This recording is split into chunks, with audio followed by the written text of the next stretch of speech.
বাংলাদেশের নির্বাচনের দিকে তাকিয়ে গোটা বিশ্ব সুষ্ঠু ভোটে নির্ভর করছে অর্থনৈতিক উন্নয়ন। বহির্বিশ্বে সুসম্পর্ক বজায় রাখার তাগিদ বিশেষজ্ঞদের। ২২ বছর পর ময়মনসিংহে তারেক রহমান, দুইটায় সার্কিট হাউস মাঠের জনসভায় ভাষণ, আসতে পারে নতুন প্রতিশ্রুতি। কর্মসংস্থানের মাধ্যমে চাঁদাবাজদের সম্মানজনক অবস্থানে ফিরিয়ে আনতে চায় জামায়াত। সরকার গঠনে ফলপ্রসূ করতে গণভোটে হাঁ জয়ী করার আহ্বান। এবং ডিজিএফআইয়ের নির্যাতনের বের সেলে গুম নির্যাতনের হাসিনা সহ সেনা কর্মকর্তাদের মামলায় তৃতীয় দিনের সাক্ষ্য। আবু সাইদ হত্যা মামলায় ৫ দিনের যুক্তিতর্ক উপস্থাপন।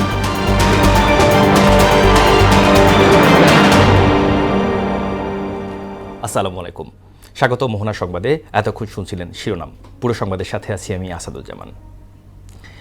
দেশের টালমাটাল অর্থনীতি ও মূল্যস্ফীতির স্থিতিশীলতা নির্ভর করছে সুষ্ঠু নির্বাচনের উপর। সেই কারণে প্রতিবেশী সহ বিশ্বের নজর এখন আসন্ন নির্বাচনের উপর।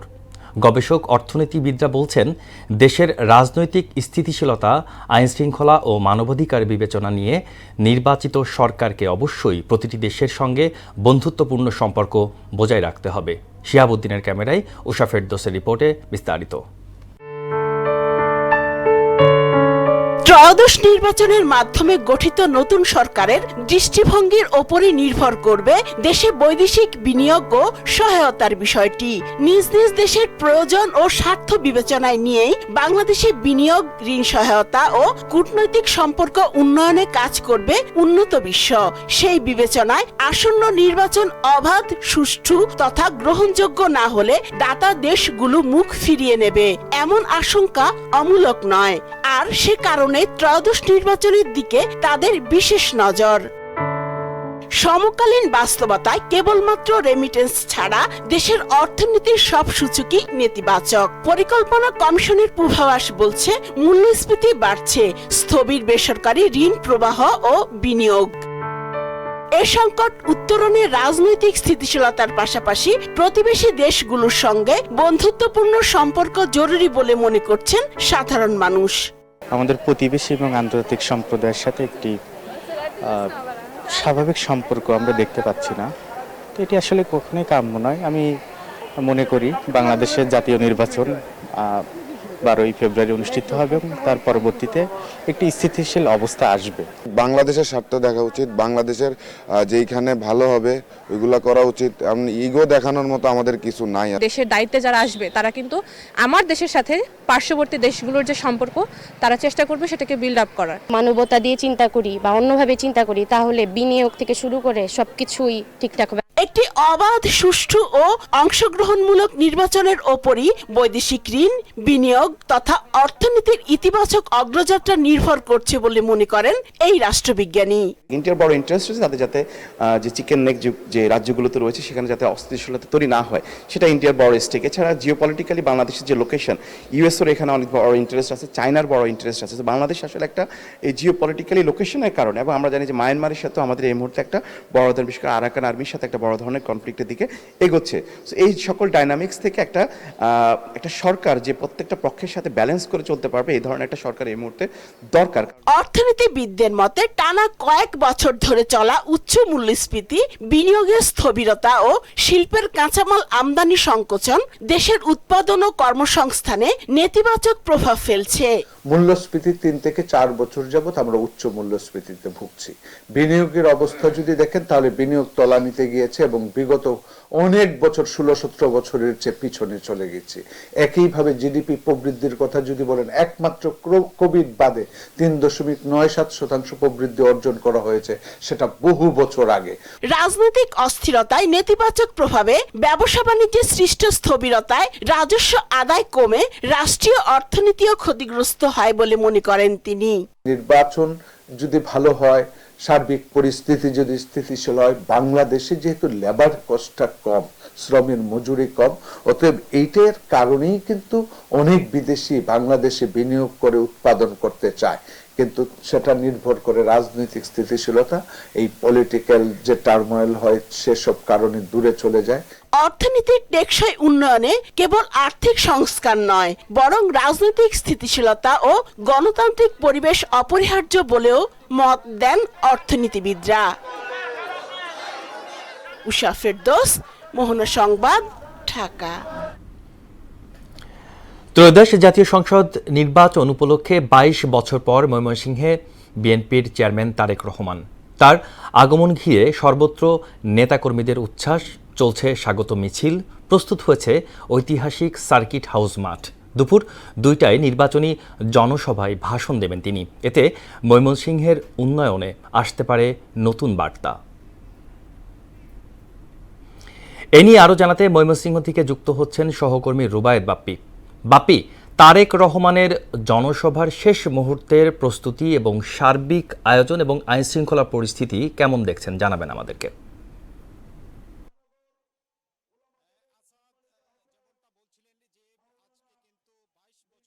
বিএনপির চেয়ারম্যান তারেক রহমান কিন্তু ময়মনসিংহের সমাবেশে আসছেন। তো আমরা যে সংবাদটি মঞ্চ থেকে পেয়েছি যে তিনি ইতিমধ্যেই কিন্তু মাওনা অতিক্রম করেছেন, অল্প কিছু পর কিন্তু তিনি ময়মনসিংহে প্রবেশ করবেন। তো সকাল থেকেই আমরা যে বিষয়টি দেখেছি যে এই সার্কিট হাউস ময়দানে বিএনপির দলীয় নেতাকর্মী ছাড়াও কিন্তু সাধারণ মানুষজন আসতে শুরু করেছেন। ইতিমধ্যেই সেই সার্কিট হাউস ময়দানটি জনসাধারণের সরগরমে কিন্তু ক্রমশই বৃদ্ধি পাচ্ছে এবং নেতাকর্মীরা উচ্ছ্বাস প্রকাশ করছেন, মিছিল করছেন, আনন্দ করছেন এবং তারেক রহমানকে বরণ করার জন্য কিন্তু পুরো প্রস্তুতি কিন্তু ময়মনসিংহে রয়েছে এবং আইন শৃঙ্খলা রক্ষাকারী বাহিনী কিন্তু সতর্ক অবস্থানে রয়েছেন। তো এই মঞ্চে কিন্তু 2:30টার নাগাদ তারেক রহমান মঞ্চে উঠবেন এবং তিনি সেই ময়মনসিংহবাসীর উদ্দেশ্যে কিন্তু তিনি বক্তব্য রাখবেন এবং আজকে ময়মনসিংহবাসী যে বিষয়টি প্রত্যাশা করছেন যে তারেক রহমানের আজকের এই উন্নয়নের যে বার্তা, সেই বার্তা কিন্তু আগামীতে যাতে ময়মনসিংহকে সমৃদ্ধ করে, তেমন প্রত্যাশা কিন্তু ময়মনসিংহবাসী এবং বিএনপির নেতাকর্মীরা তারা প্রত্যাশা করছেন।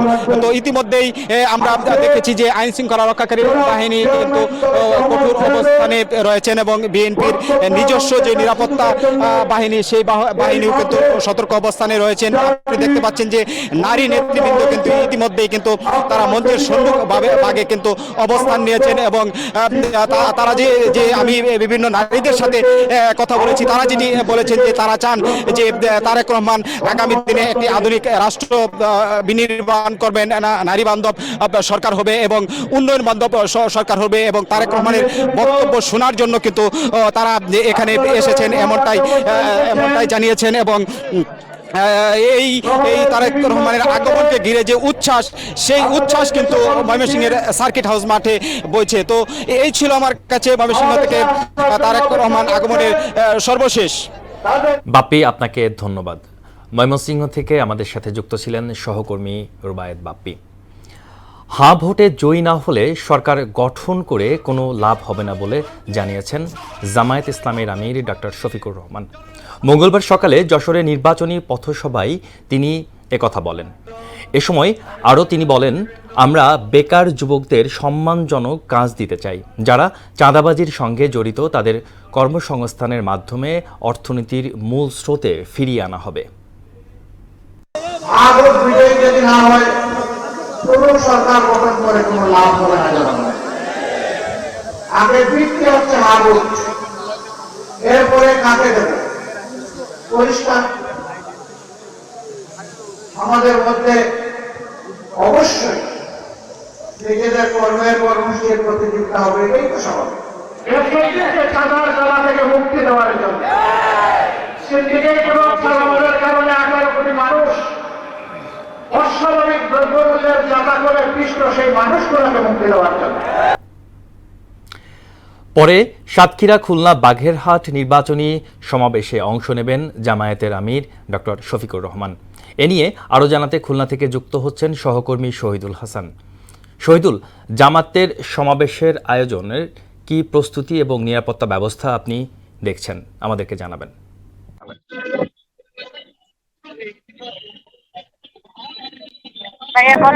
বলেন। ধন্যবাদ। আমরা আজকে যে জামাত নেতৃত্বাধীন যে 11 দলীয় জোট রয়েছে সেই জোটের জনসভা আজ খুলনার ঐতিহাসিক সার্কিট হাউস মাঠে, এবং এখানে আমরা দেখেছি যে গত কাল থেকেই এই জনসভার জন্য যে স্টেজ সেটা তৈরির কাজ শুরু হয়েছিল। এবং যদি সার্বিক নিরাপত্তার কথা বলি, গতকালকে থেকেই কিন্তু সাদা পোশাকে গোয়েন্দা পুলিশ এবং সিটি পুলিশের যে যারা রয়েছেন আইন শৃঙ্খলা রক্ষাকারী বাহিনী, র্যাব, বিজিবি এবং সেনাবাহিনীর সদস্যরা কিন্তু টহল দিয়েছেন, এবং আজকেও কিন্তু চারদিক থেকে তারা নিরাপত্তার চাদরে এই জনসভা কেন্দ্রস্থান থেকে ঢেকে রেখেছেন। আপনারা জেনে থাকবেন যে ডক্টর শফিকুর রহমান যশোর সাতক্ষীরা হয়ে খুলনা আসবেন, এবং আমরা যতটুকু এখানে শীর্ষস্থানীয় নেতৃত্বের কাছ থেকে জেনেছি যে দুপুর 3:30 নাগাদ তিনি এই জনসভা স্থলে এসে পৌঁছাবেন। তবে এইখানে একটি আলোচনার বিষয় যে এই প্রথমবারের মতো খুলনার নির্বাচনী জনসভা জামাত নেতৃত্বের যে নারী নেতাকর্মীদের সমাগম হচ্ছে, যেটা এর আগে কখনো জামাতের কোনো অনুষ্ঠানে জনসভায় হয়নি। এখানে বিপুল সংখ্যক নারী নেতাকর্মীদের সমাগম হবে বলে নেতাকর্মীরা প্রত্যাশা করেছে, এবং তারা বলেছে যে প্রায় 50,000-এর অধিক নারী নেতাকর্মীরা আজকের এই জনসভায় উপস্থিত থাকবেন। এবং খুলনার যে 9টি উপজেলা, সেই 9টি উপজেলা থেকে প্রায় লক্ষাধিক নেতা কর্মীরা এখানে আসবেন এবং এই জনসভাকে সাফল্যমণ্ডিত করার জন্য। এবং এই জনসভায় ডক্টর শফিকুর রহমান ছাড়াও জামাতের যে জেনারেল সেক্রেটারি মিয়া গোলাম পরোয়ার তিনিও উপস্থিত থাকবেন, এবং সেই সাথে 11 দলীয় জোটের যে শীর্ষস্তরীয় নেতারা আছেন সেরা এখানে উপস্থিত থাকবেন। তবে সার্বিকভাবে বলা যায় যে নিরাপত্তার কোনো ঘাটতি আমরা দেখতে পাচ্ছি না, এবং আমরা আইন শৃঙ্খলা রক্ষা বাহিনীর যে এখানে ডিসি নর্থ রয়েছে তার সাথে কথা বলেছি, তারা বলছে যে কোনো ধরনের কোনো নিরাপত্তার কোনো ঘাটতি থাকবে না এবং সব ধরনের নিরাপত্তা ব্যবস্থা গ্রহণ করা হবে। সেই সাথে এই নির্বাচনী যে জোট, এই জোটের যে 11 দলীয় জোট রয়েছে, জোটের যে স্বেচ্ছাসেবক রয়েছে সেই 200-র উপরে স্বেচ্ছাসেবকরা কিন্তু এখানে নিরাপত্তার দায়িত্ব পালন করছে। এই ছিল সর্বশেষ নিরাপত্তা পরিস্থিতি এবং জনসভার প্রস্তুতি খুলনা থেকে। শহীদুল, আপনাকে ধন্যবাদ। খুলনা থেকে আমাদের সাথে যুক্ত ছিলেন সহকর্মী শহীদুল। আওয়ামী লীগের শাসনামলে র্যাবের গোপন বন্দিদশায় গুম নির্যাতনের অভিযোগে শেখ হাসিনা এবং 11 সেনা কর্মকর্তা সহ 11 জনের বিরুদ্ধে করা মামলায় তৃতীয় দিনের সাক্ষ্য গ্রহণ আজ। বিচারপতি গোলাম মুর্তজা মজুমদারের নেতৃত্বাধীন আন্তর্জাতিক অপরাধ ট্রাইব্যুনাল 1-এ হবে এই সাক্ষ্য। একই ট্রাইব্যুনালে ডিজিএফআইয়ের জয়েন্ট ইন্টারগেশন সেলে গুম নির্যাতনের মামলায় শেখ হাসিনা ও সেনা কর্মকর্তা সহ 13 জনের বিরুদ্ধেও হবে তৃতীয় দিনের সাক্ষ্য গ্রহণ। অন্যদিকে ট্রাইব্যুনাল 2-এ জুলাই গণ অভ্যুত্থানের প্রথম শহীদ আবু সাইদ হত্যা মামলায় 5ম দিনের যুক্তিতর্ক উপস্থাপন হবে। এছাড়াও সাক্ষ্য গ্রহণ হবে কুষ্টিয়ায় 6 জনকে হত্যাসহ 8 অভিযোগে জাসদ সভাপতি হাসানুল হক ইনুর মামলায়। সকালে এসব মামলায় গ্রেপ্তার 12 সেনা কর্মকর্তা সহ মোট 19 জনকে ট্রাইব্যুনালে হাজির করা হয়েছে। দর্শক, এ নিয়ে আরও জানাতে ট্রাইব্যুনাল থেকে আমাদের সাথে যুক্ত হচ্ছেন সহকর্মী মুদাসসির আলী। মুদাসসির, আজ ট্রাইব্যুনালের কার্যতালিকায় থাকা বিষয়গুলির অগ্রগতি সম্পর্কে আমাদেরকে জানাবেন।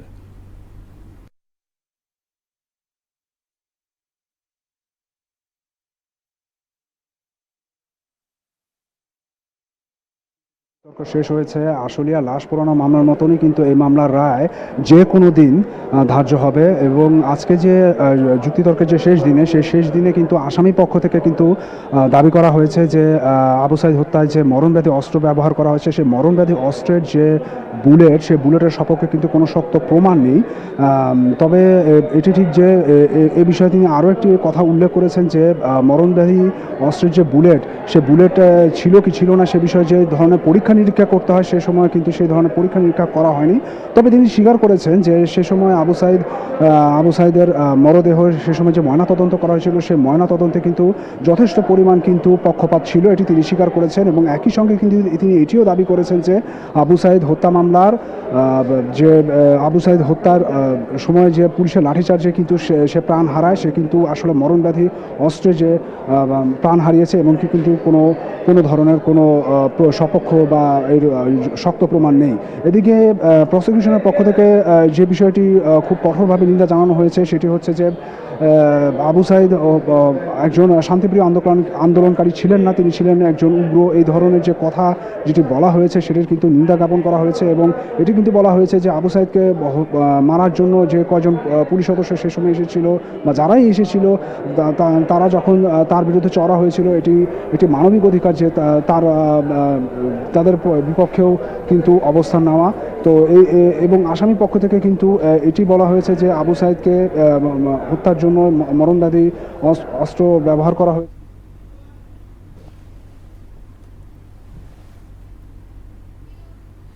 মুদাসসির, আপনাকে ধন্যবাদ। এবার ভোটের প্রস্তুতির খবর। আপু, টপ ব্যাকে সাউন্ড নাই।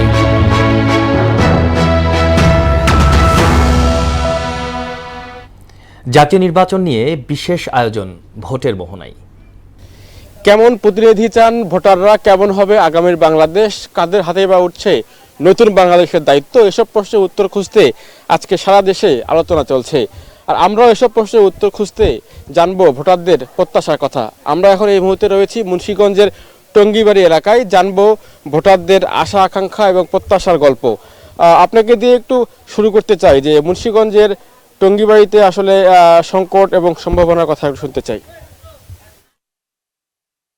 আমাদের টঙ্গিবাড়িতে রাস্তাঘাটগুলো খুবই নাজুক। আমরা চাই যারাই জনপ্রতিনিধি হয়ে আসবেন রাস্তাঘাটগুলোর খোঁজখবর নেবেন, রাস্তাঘাটগুলো যেন এই সুন্দরভাবে আবার রিপেয়ারিং হয়, আর যে সমস্ত রাস্তাগুলো এখনও অকার্যকর সেগুলো যেন কার্যকর হয় সেই ব্যবস্থাটা করা হয়। আর ব্যবসা বাণিজ্য আমাদের খুবই খারাপ। আমরা চাই যে যারাই জনপ্রতিনিধি হয়ে আসবেন আমাদের ব্যবসা বাণিজ্যের বিষয়টাও আপনাদের নজরে রাখবেন। এখানে যারা কৃষক আছে তারা যাতে ন্যায্য মূল্যে সার পায় এবং মৌসুমে সারের একটা সিন্ডিকেট থাকে, তো যাতে সিন্ডিকেটের প্রতি আমাদের ইউনো মহোদয় আছে বা ম্যাজিস্ট্রেট যারা আছে তারা যাতে এই বিষয়গুলো খোঁজখবর রাখে, যাতে সিন্ডিকেট না করতে পারে এবং কৃষকরা ন্যায্য মূল্যে সার পেতে পারে। আর আরেকটা প্রত্যাশা থাকবে ত্রয়োদশ জাতীয় সংসদ নির্বাচন যাতে সুষ্ঠুভাবে হয়, সেটার জন্য আমরা সবাই দোয়া করি। দর্শক, আমরা শুনছি ভোটারদের প্রত্যাশার গল্প। আমরা এখানে আরও একজন ভোটার আছে, আমরা একটু আপনার সঙ্গে জানতে চাই যে আসন্ন 12 ফেব্রুয়ারি নির্বাচন ঘিরে জনপ্রতিনিধি যেই হোক না কেন তার কাছে আপনার প্রত্যাশা কি থাকবে? আমরা সাধারণ জনগণ চাই ভালো একটা সরকার আসুক, দেশের জন্য ভালো কাজকাম করুক। আমরা খেটে খাওয়া মানুষ, অনেক কষ্টে আছি, কেননা বর্তমান দেশের যে নাজুক হাল অবস্থা, এক জায়গায় গেলেও মানে মনের ভিতরে একটা ভয় থাকে, আসতে পারি কি না পারি, এই অবস্থা দেশের এখন। Thank you. নির্বাচন ঘিরে যে ভোটারদের প্রত্যাশা গল্প যদি শুনলাম, সবাই চাচ্ছে যে একটি অবাধ, সুষ্ঠু, নিরপেক্ষ এবং অংশগ্রহণমূলক নির্বাচন যাতে হয়, যে নির্বাচনে ভোটারদের একটি ভোটেরও দাম থাকবে এবং এই ভোটের মাধ্যমে একটি নতুন সরকার গঠিত হবে। তো দেখার অপেক্ষা আসলে যে আগামী 12 ফেব্রুয়ারি নির্বাচনে এই সাধারণ মানুষের ভোটে যে সরকার আসবে সে সরকার যেন জনগণের কথা এবং চাহিদার প্রতিফলন ঘটে। তো এই ছিল আজকের পর্বে মুন্সিগঞ্জ থেকে। আগামী পর্বে দেখা হবে অন্য কোনো স্থান থেকে। সিরাজগঞ্জে শীত ও দরপতনের দ্বিমুখী সংকটে কয়েক হাজার পোল্ট্রি খামারি। একদিকে বেড়েছে ডিমের উৎপাদন ব্যয়, অন্যদিকে কমেছে দাম। এই দুয়ের দোলাচলে পুঁজি হারাচ্ছেন তারা। এদিকে মরার উপর খাড়ার ঘা হয়ে বসেছে প্রাকৃতিক দুর্যোগ। অতিরিক্ত শীতের কারণে খামারগুলোতে দেখা দিয়েছে বার্ড ফ্লু সহ নানা রোগ। খামারিদের অভিযোগ, সংকটকালে প্রাণী সম্পদ বিভাগ থেকে কোনো সহযোগিতা মেলে না। আশরাফুল ইসলাম জয়ের প্রতিবেদন, জানাচ্ছেন তাহসিন তারিন। উত্তরের জেলা সিরাজগঞ্জে ছোট বড় মিলিয়ে প্রায় 18,000 পোল্ট্রি খামার রয়েছে। জেলার চাহিদা মিটিয়ে এখানকার ডিম ও মুরগি সরবরাহ করা হয় রাজধানী সহ সারা দেশে। কিন্তু এবছর নানা প্রতিকূলতায় লোকসানের মুখে পড়ছেন ব্যবসায়ীরা। বাড়তি উৎপাদন ব্যয় আর নিম্নমুখী বাজার তাদেরকে ব্যবসা বিমুখ করতে চলেছে। প্রচণ্ড ঠান্ডায় এবার খামারগুলোতে ডিমের উৎপাদন কমে গেছে প্রায় 10%। এছাড়া ঠান্ডাজনিত কারণে খামারগুলোতে দেখা দিয়েছে ব্লাড ফ্লু সহ নানা ব্যাধি। এতে লোকসানে বোঝা টানতে হচ্ছে তাদের। ওষুধ খাদ্যের দাম না কমায় তাহলে আমাদের আগামীতে ব্যবসা করা সম্ভব না। খামারিদের বাঁচাতে হলে খাদ্যের দাম, ওষুধের দাম কমাইতে হবে এবং ডিমের দাম বাড়াইতে হবে। শীতের কারণে মুরগি অতি রোগ বেলায় মানে এসে চেপে ধরেছে, ওষুধে কাজ হইতেছে না। সরকারি কোনো সহযোগিতা পাই তাদের চিকিৎসার ব্যাপারে হয়তোবা আমরা এই চিকিৎসাটা করে কুলিয়ে উঠতে পারবো। ডিমের দাম বাড়ানোর পাশাপাশি উৎপাদন ব্যয় কমাতে কার্যকর পদক্ষেপ না নিলে এই শিল্প টিকে থাকবে না বলে আশঙ্কা জানান সংশ্লিষ্টরা। এছাড়া প্রয়োজন মতো প্রাণী সম্পদ বিভাগের সহায়তা না পাওয়ার অভিযোগও করেন খামারিরা। প্রাণী সম্পদের ঊর্ধ্বতন ডাক্তারদের কাছে যখন আমরা চিকিৎসা নিতে যাই, তো ওনারা মুরগি কাটেন, চোখেতে দেখেন, দেখার পর কি হয় না হয় কতটুকু বুঝতে পারা জানি না, তাদের আন্দাজের উপরে তারা 4-5 টাকা করে ওষুধ লিখে দেয়। তবে অভিযোগ অস্বীকার করে খামারিদের নিয়মিত পরামর্শ দেওয়া হচ্ছে বলে দাবি করেন এই প্রাণী সম্পদ কর্মকর্তা। খামারে পর্দা যাতে শীত বেশি সরাসরি বাতাস না লাগে পর্দা ঘিরে রাখার জন্য, এবং পুষ্টিকর খাবার এবং স্ট্রেস ফ্যাক্টর যেগুলো ভিটামিন মিনারেল এগুলো বেশি খাওয়ানোর পরামর্শ দিচ্ছে। শীতকালীন সময়ে যে সমস্ত রোগ অসুখ বিসুখ হয় সেগুলো টিকা প্রদানের ব্যবস্থা নেওয়ার জন্য আমরা বলতেছি এবং পরামর্শ দিচ্ছি। শিল্পটি রক্ষায় সরকারের কার্যকর পদক্ষেপের দাবি করছেন খামারিরা। তাহসিন তারিন, মোহনা সংবাদ। এবার খেলার খবর, ক্রিকেট। বাংলাদেশি সকল ক্রীড়া সাংবাদিকদের মিডিয়া অ্যাক্রিডিটেশন বাতিল করল আইসিসি। আইসিসির পক্ষ থেকে ইমেইলের মাধ্যমে বাংলাদেশের সাংবাদিকদের জানানো হয় তারা ভারত বা শ্রীলঙ্কায় গিয়ে বিশ্বকাপ কভার করার জন্য কোনো স্বীকৃতিপত্র পাবেন না। আইসিসি তাদের বার্তায় জানিয়েছে যেহেতু বাংলাদেশ দল বিশ্বকাপে অংশ নিচ্ছে না, তাই বাংলাদেশের ক্রীড়া সাংবাদিকদের টুর্নামেন্টে কভার করার অনুমতিও দেয়া হচ্ছে না। শেষ করব মোহনা সংবাদ, তবে যাবার আগে শিরোনামগুলো জানিয়ে দিচ্ছি আরও একবার।